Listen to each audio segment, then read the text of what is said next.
Mountaintop. A play that distorts the perspective of race was Mountaintop, 2015, performed at Kent University. Written by African-American playwright Kateri Hall, the play is about the day before the assassination of Martin Luther King Jr., famous civil rights leader. The main controversy was the casting of a Caucasian actor in the titular role Martin Luther King Jr., by director Michael Oatman, also African American. Hall wrote a scathing essay in the Root Online magazine to display her disapproval of the director's choice and explained that even though she did not explicitly state the race of the role, she believed it can be easily inferred. Michael Oatman, the director, said he believed he followed the ideals of King to not judge people by their skin color and he wanted to see how the audience would react to this change in race. Hall demanded amendments in the licensing agreement in the future, granting her permission to approve actors. Hall called out Oatman for being tone deaf. But, was Oatman really tone deaf, or merely color blind? In fact, Oatman cast two actors for the role of Martin Luther King. One was Robert Branch, the white guy, and another black actor. They were both supposed to act milk 3 times. However, the black actor dropped out due to family issues, so Robert Branch had to act in all of the plays.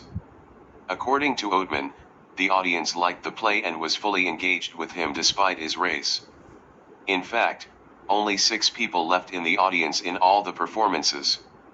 Oatman also critiques about how famous musical Hamilton also cast black actors in famous white roles. Hamilton was applauded and accepted for its bold choice. Oatman reveals the hypocrisy and how BIPOC, black, indigenous, people of color, can play white roles, but not vice versa.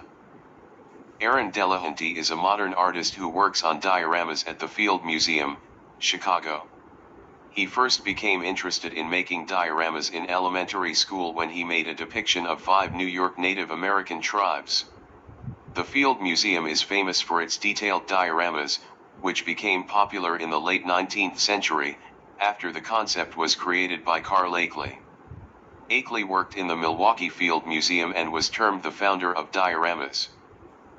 Additionally, Delahanty helped construct a field museum diorama showcasing the Himadu, a Chinese civilization from 5500 to 3300 BC near the Yangtze River.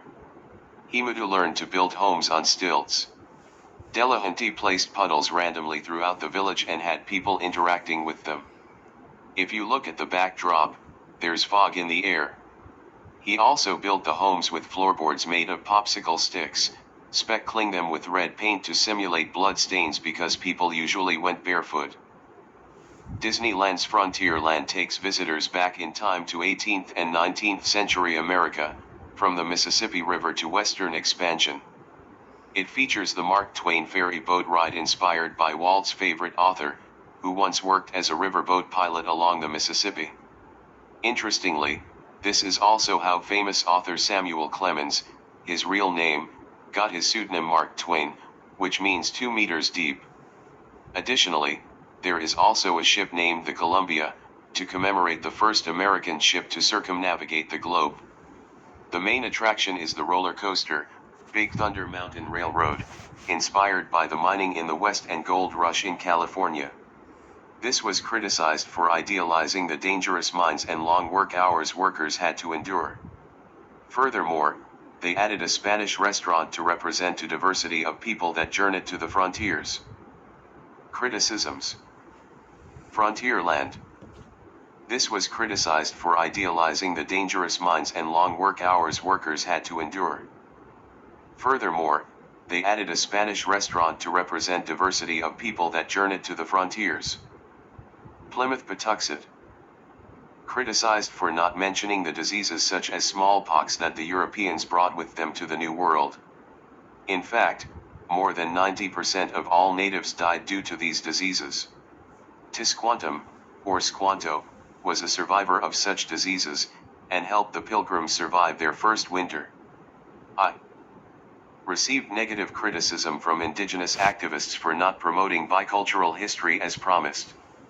In particular, the indigenous actors were not actually from the local tribes, the Wampanoag.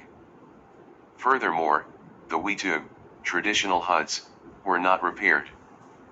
People were not in costumes, rather in plain navy blue polos and khakis. Thermopolium. A total of 89 of these were found in the ruins of Pompeii.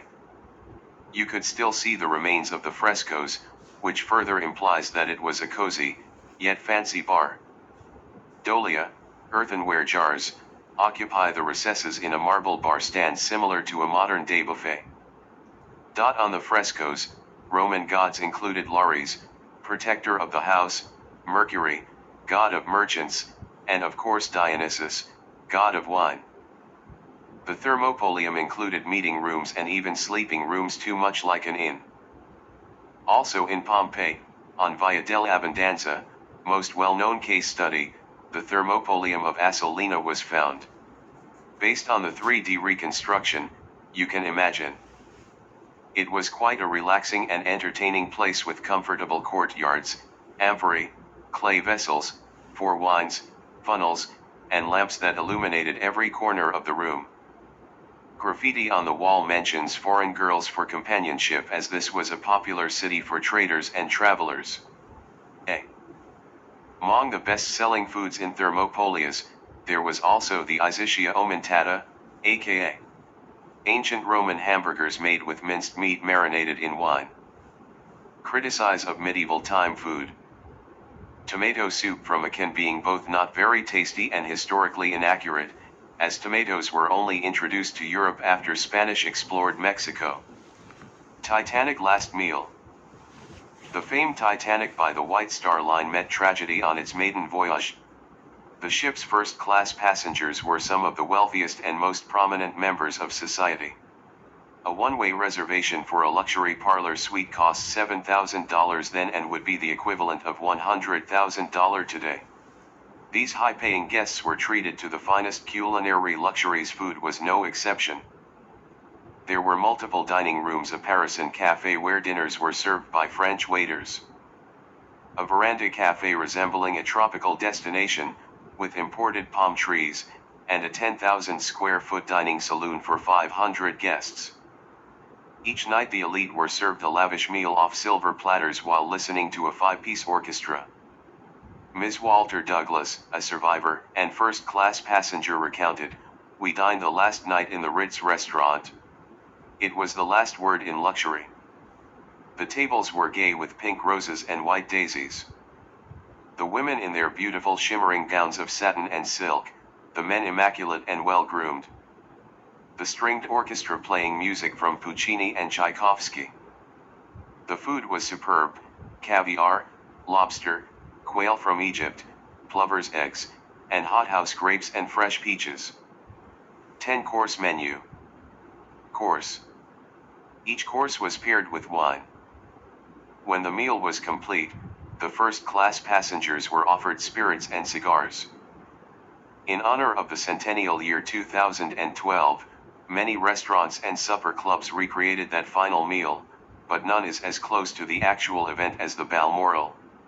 The commemorative cruise ship left the Southampton, England, port on April 8, 2012, and set out to sail the same course as the Titanic, but making it to New York City. On board, passengers will dine on a replication of the grand meal, only 7 courses, served on April 14, 100 years ago. Crystal Palace. Built in 1851 for the World Fair hosted in London, the Crystal Palace was an iconic monument to the Industrial Revolution. During the World Fair, exhibitors showed their wares and manufacturing technology to visitors from around the world. World of Tomorrow. The Flushing Meadows Corona Park in Queens, New York, hosted the 1939 to 1940 New York World's Fair. It was only second in cost to St. Louis, Louisiana Purchase Exposition of 1904 as the most expensive American World's Fair in history. It had participation from many nations, and over 44 million people saw its exhibitions over the course of 2 seasons. It was the first exhibition to be based on the future, with an opening slogan of Dawn of a New Day, and it allowed all visitors to take a peek at the world of tomorrow, focusing on commercial aviation, automobiles, home electronics, electricity farms, and even American highways. Several exhibits at the 1939 World's Fair were impacted when World War II broke out 4 months into the event, particularly those that were on show in the pavilions of nations under Axis domination. Tomorrowland.